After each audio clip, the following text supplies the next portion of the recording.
भोर का समय था। दिल्ली का आसमान हल्का सा धुंधला और एक छोटे से कमरे में टेबल लैंप की पीली रोशनी के नीचे एक लड़का अपनी डायरी में कुछ लिख रहा था।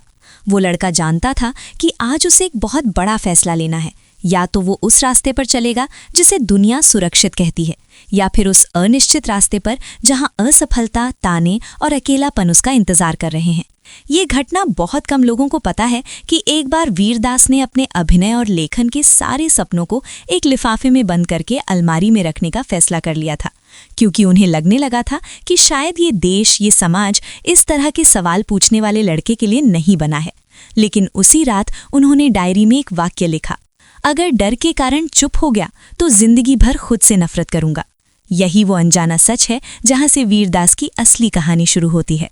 वीरदास का जन्म 31 मई 1979 को दिल्ली में हुआ, लेकिन उनकी पहचान कभी एक शहर या एक देश तक सीमित नहीं रही। उनके पिता एक कमर्शियल पायलट थे, जिसकी वजह से बचपन से ही उनका जीवन सूटकेसों और एयरपोर्ट्स के बीच बीतने लगा। कभी नाइजीरिया, कभी यूरोप, कभी वापस भारत। इस लगातार बदलती दुनिया ने उनके भीतर एक अजीब सी बेचैनी भर दी। वे हर जगह रहते थे, लेकिन कहीं पूरी तरह से अपने नहीं लगते थे। नाइजीरिया में रहते हुए उन्होंने बहुत कम उम्र में नस्लवाद और सामाजिक असमानता को करीब से देखा। वहां उन्होंने महसूस किया कि इंसान की पहचान सिर्फ उसके नाम या चेहरे से नहीं, बल्कि उसकी त्वचा के रंग और पासपोर्ट से भी तय होती है। यूरोप में उन्होंने अनुशासन, आज़ादी और सिस्टम की ताकत को समझा, और जब भारत लौटे तो यहाँ का शोर, भीड़, भावनाएं और विरोधाभास उन्हें एक साथ आकर्षित भी करते थे और परेशान भी। स्कूल के दिनों में वीरदास पढ़ाई में अच्छे थे, लेकिन वे सवाल बहुत ज्यादा पूछते थे। वे हर नियम के पीछे का तर्क जानना चाहते थे। कई बार शिक्षक उन्हें उद्दंड समझ लेते थे, लेकिन उनके दोस्तों को पता था कि ये लड़का अलग तरह से सोचता है। स्कूल के नाटकों में जब उन्होंने पहली बार मंच पर कदम रखा तो उन्हें एहसास हुआ कि मंच एक ऐसी जगह है जहां वे बिना डर के अपनी बात कह सकते हैं। दर्शकों की हंसी और चुप्पी दोनों उन्हें समान रूप से रोमांचित करती थी। यही वो समय था जब उनके भीतर कलाकार धीरे धीरे आकार लेने लगा। उच्च शिक्षा के लिए वे अमेरिका चले गए। नॉक्स कॉलेज में उन्होंने अर्थशास्त्र और थिएटर की पढ़ाई की। अमेरिका में रहना उनके लिए सिर्फ पढ़ाई का अनुभव नहीं था, बल्कि ये उनके सोचने के तरीके को पूरी तरह बदलने वाला समय था। वहां उन्होंने देखा कि स्टैंड अप कॉमेडी सिर्फ जोक सुनाने का माध्यम नहीं, बल्कि सत्ता, समाज और खुद पर सवाल उठाने का मंच है। उन्होंने अलग अलग थिएटर प्रोडक्शंस में काम किया, नाटक लिखे, अभिनय किया और पहली बार ये समझा कि हास्य भी उतना ही गंभीर हथियार हो सकता है जितना कोई भाषण। लेकिन पढ़ाई पूरी होने के बाद उनके सामने सबसे बड़ा सवाल था, अमेरिका में ही रह जाएं या भारत लौटें। अमेरिका में अवसर थे, लेकिन दिल भारत में था। उन्होंने भारत लौटने का फैसला किया। मुंबई पहुंचना उनके लिए किसी सपने के सच होने जैसा नहीं था, बल्कि ये एक कठोर वास्तविकता से टकराने जैसा था। यहाँ संघर्ष एक रोमांटिक शब्द नहीं था, ये भूख, अस्वीकृति और अनिश्चितता का दूसरा नाम था। थिएटर में उन्हें छोटे छोटे रोल मिले, कई बार बिना पैसे के काम करना पड़ा, ऑडिशन के बाद ऑडिशन, और हर बार एक ही जवाब, हम आपको कॉल करेंगे, जो कभी नहीं आता था। लेकिन इसी दौर में उन्होंने लोगों को पढ़ना सीखा। उनके चेहरे, उनकी प्रतिक्रियाएं, उनकी चुप्पी, ये सब बाद में उनके स्टैंड अप का आधार बना। धीरे धीरे उन्होंने स्टैंड अप कॉमेडी करना शुरू किया। उस समय भारत में ये एक नया कॉन्सेप्ट था, ज्यादातर लोग इसे समझते भी नहीं थे। लेकिन वीरदास ने हार नहीं मानी। वे छोटी कैफे, कॉलेज और किसी भी ऐसे मंच पर परफॉर्म करते जहां उन्हें 5 मिनट बोलने का मौका मिल जाए। उनकी कॉमेडी अलग थी। वे सिर्फ हंसाने नहीं आए थे, वे अपनी पहचान, अपनी उलझने और अपने गुस्से को शब्द दे रहे थे।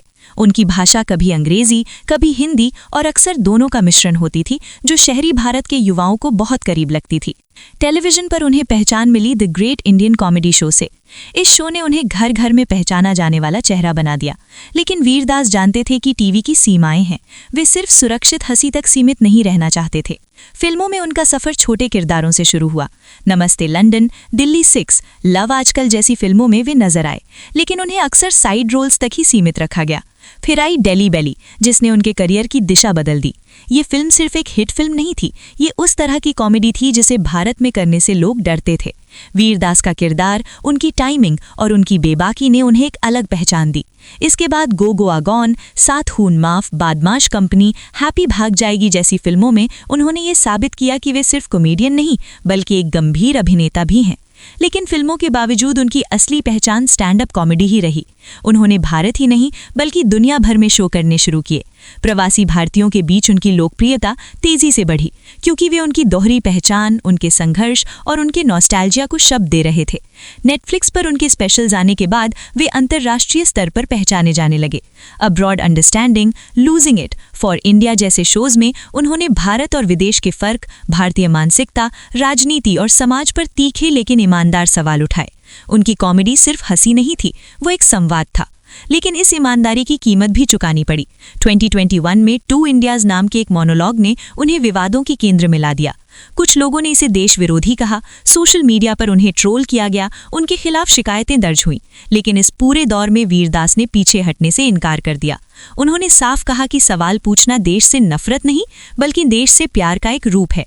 ये दौर उनके लिए मानसिक रूप से बेहद कठिन था, लेकिन यहीं उन्होंने साबित किया कि वे सिर्फ कलाकार नहीं बल्कि अपने विचारों के लिए खड़े होने वाले इंसान हैं। निजी जीवन में वीरदास बेहद सादे और निजी व्यक्ति हैं। उन्होंने शिबानी माथुर से शादी की जो उनके जीवन में स्थिरता और संतुलन लेकर आईं। वीरदास अक्सर कहते हैं कि उनकी जिंदगी की सबसे बड़ी सीख उन्हें असफलताओं से मिली है। हर रिजेक्शन, हर आलोचना ने उन्हें और मजबूत बनाया। आज वीरदास सिर्फ एक अभिनेता या स्टैंड अप कॉमेडियन नहीं है, बल्कि एक लेखक, एक अंतर्राष्ट्रीय होस्ट और एक ऐसे कलाकार हैं जिन्होंने एमी अवार्ड तक का सफर तय किया। लेकिन इसके बावजूद उनके भीतर वो लड़का आज भी जिंदा है जो कभी दिल्ली की एक सुबह अपनी डायरी में डर और उम्मीद दोनों लिख रहा था। वीरदास की कहानी सिर्फ सफलता की कहानी नहीं है, ये पहचान की खोज, साहस की परीक्षा और ईमानदारी की जीत है। जहां हास्य एक हथियार है, सवाल एक जिम्मेदारी है और मंच एक ऐसी जगह है जहां सच को छुपाया नहीं जाता। यही वजह है कि वीरदास आज भी प्रासंगिक हैं, क्योंकि वे सिर्फ लोगों को हंसाते नहीं, उन्हें सोचने पर मजबूर करते हैं।